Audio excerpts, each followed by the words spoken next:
السلام علیکم صاحب. وعلیکم السلام. اللہ آپ کو اللہ تعالیٰ سلامت کے ساتھ تندرستی عطا فرمائے. تھوڑا سا تیز بولا کریں بھائی، میرے دوبارہ سے سنتے ہیں.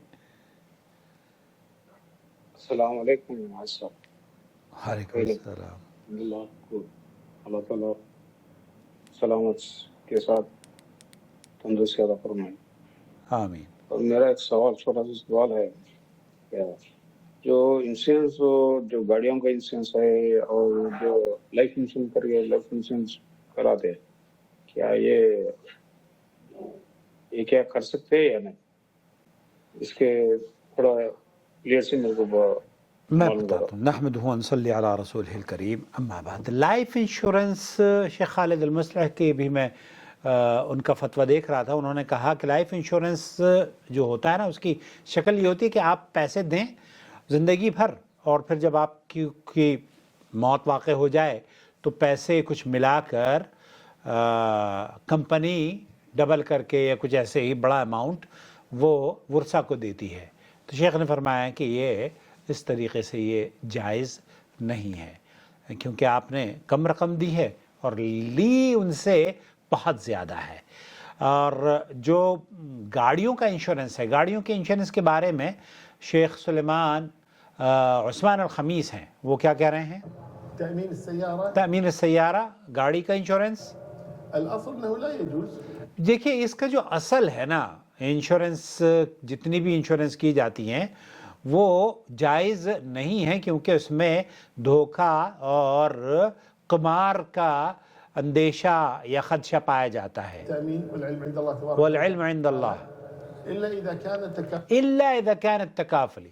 اگر انشورنس کمپنیز تکافلی یا اسلامک پوائنٹ آف ویو سے آپ کی گاڑیاں انشور کرتی ہے تكافليا فيجوز. فیجوز، پھر اس کے بعد تو یہ جائز ہے. تکافلی کیا ہوتا ہے؟ تکافلی یہ ہوتا ہے کہ 10 آدمی پیسے جمع کرتے ہیں، اور یا 100 آدمی یا 1000 آدمی یا 1,00,000 آدمی پیسے جمع کرتے ہیں، اور ہر آدمی پیسے دے رہا ہے، اور وہ اس بات کا اقرار کر رہا ہے کہ یہ جو پیسے ہم دے رہے ہیں ہم اس واپس نہیں لیں گے، کسی کو بھی ضرورت پڑے گی اس کو آپ دے دیجئے گا، اس کی آپ اس ایکسیڈنٹ کو کور کیجئے گا. تو ایسی صورت میں جب ایکسیڈنٹ ہو جاتا ہے تو وہ سب اس بات پر متفق ہیں کہ اس ایکسیڈنٹ کا جو ڈیمیج ہے اس کی اصلاح ہو جائے.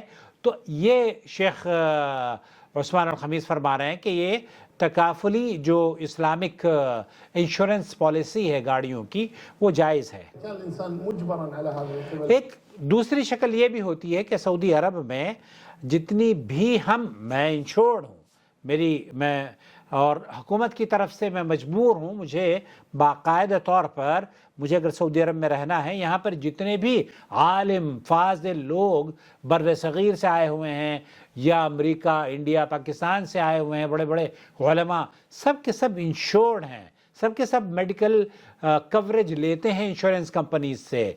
آپ ان کمپنیز میں، کیونکہ یہ کہہ رہے ہیں کہ جب آپ حکومت کا ایک نظام ہے یا حکومت نے یہ نظام مرتب کیا ہے، جیسے ہمارا آئی ڈی کارڈ رینیو نہیں ہوگا اس وقت تک جب تک کہ ہم میڈیکلی انشورڈ نہ ہو جائیں. میں بھی ہر سال میرے تقریباً ایج بڑی ہے تو میرا پیسے بھی تقریباً 8,500 9,000 ریال انشورنس پالیسی کے میں دیتا ہوں. مجھے رہنے کے لیے، بیوی کے بھی میں اتنے ہی کم و بیش پیسے دیتا ہوں. تو آپ کو اگر مجبور ہیں تو پھر تو آپ اس کو کراہیت کے ساتھ کر لیں، کیونکہ وہ تو حکومت کی طرف سے یہ پالیسی ہے کہ آپ کا اقامہ رینیو نہیں ہوگا، آپ کا آئی ڈی رینیو نہیں ہوگا. اور اگر ضرورت ہے اس بات کی، شیخ خالد المصلح نے اپنی ایک میری ویڈیو ہے اس نے کہا کہ ضرورت اس بات کی ہے کہ آپ، ظاہر ہے آج کل میڈیکل کے اخراجات ایسے ہیں کہ ہر آدمی برداشت بھی نہیں کر پاتا، تو اگر آپ اس کو مد نظر رکھتے ہوئے اور کسی کو بڑے خسارے سے بچانے کے لیے ان کمپنیز کا آپ سہارا لے لیتے ہیں تو ان کی رائے میں اس میں بھی کوئی حرج نہیں ہے. بلکہ میں بھی پچھلے دنوں ایک عالم دین کی ویڈیو دیکھ رہا تھا، اس نے بہت خوبصورت بات کہی ہے کہ دیکھیں یہ جو زندگی ہے اسلام نے اس کی بہت قدر اور منزلت بتائی ہے. اس اس جان کی، اس کی حفاظت ہونی چاہیے، اور اس کی حفاظت کے لیے اگر یہ پالیسیز کوئی خرید لیتا ہے تو میڈیکلی یا گاڑیوں کی انشورنس بھی کسی حد تک اس وقت جائز ہے، جیسے کہ ہندوستان میں اب آپ گاڑی خریدیے، آپ کو گاڑی خریدتے وقت وہ انشورڈ ہوگی. آپ روڈ پر لائیں گے تو میرے خیال سے بغیر انشورنس کے آپ نہیں چلا سکتے. سعودی عرب میں بھی بغیر انشورنس کے آپ کی گاڑی رینیو نہیں ہوتی، بغیر انشورنس کے گاڑی روڈ پر نہیں آتی. تو جب آپ یا جہاز میں سفر کر رہے ہیں، آپ انشورڈ ہو کر ہی جہاز میں حج کی عمرے کے لیے آتے ہیں، تو یہ آپ مکلف نہیں ہیں اس بات کے، مجبور ہیں. تو شیخ کہہ رہے ہیں کہ پھر کوئی حرج کی بات نہیں ہے. حکومت تجبرك اذا ما تامن ما تسوق فانت تفعلها على ود كاره. یعنی آپ کراہیت کے ساتھ اس کو کر لیجئے، کیونکہ آپ کو مجبور کیا گیا ہے، آپ کریں. مجبر على هذا ولا ما اقدر اسوق السياره تفعلها. آپ اس کے علاوہ نہ سفر کر سکتے، نہ آپ کسی ملک میں رہ سکتے، نہ ہی آپ گاڑی ڈرائیو کر سکتے. لیکن الحين الحمد لله في تامين تكافلي. یہاں یہ شیخ یہ کہہ رہے ہیں کہ تامین تکافلی جو اسلامک انشورنس پالیسیز ہیں، سعودی عرب میں بھی کئی کمپنیز ہیں، الراجحی وغیرہ. یہ کہا جاتا ہے کہ الراجحی تکافلی ہے. میری بھی الراجحی سے میں نے میڈیکل انشورنس کیا ہوا ہے، 8,500 ریال وہ ہر سال مجھ سے لیتے ہیں. تو بہرحال یہ اس کی اصل جو ہے نا، وہ کسی بھی اہل علم نے اس کو جائز نہیں قرار دیا ہے. البتہ ضرورت کے تحت اس کو شیخ خالد المصلح یہ کہتے ہیں کہ ہاں بالکل آپ اگر ضرورت ہو تو کی جا سکتی ہے. اور اسی طریقے سے عثمان الخمیس بھی یہی کہہ رہے ہیں کہ اگر ضرورت ہے تو کی جا سکتی ہے. اور وہ جب ڈیمیج ہو جاتی ہے گاڑیاں، حادثہ ہو جاتا ہے، اور پھر آپ کوریج آپ کو ملتی ہے، تو اس کوریج کی کور کے لیے بھی آپ کا جو پیسے دیے جاتے ہیں، 25,000 ریال آپ کو دے دیے ہیں انشورنس کمپنی نے.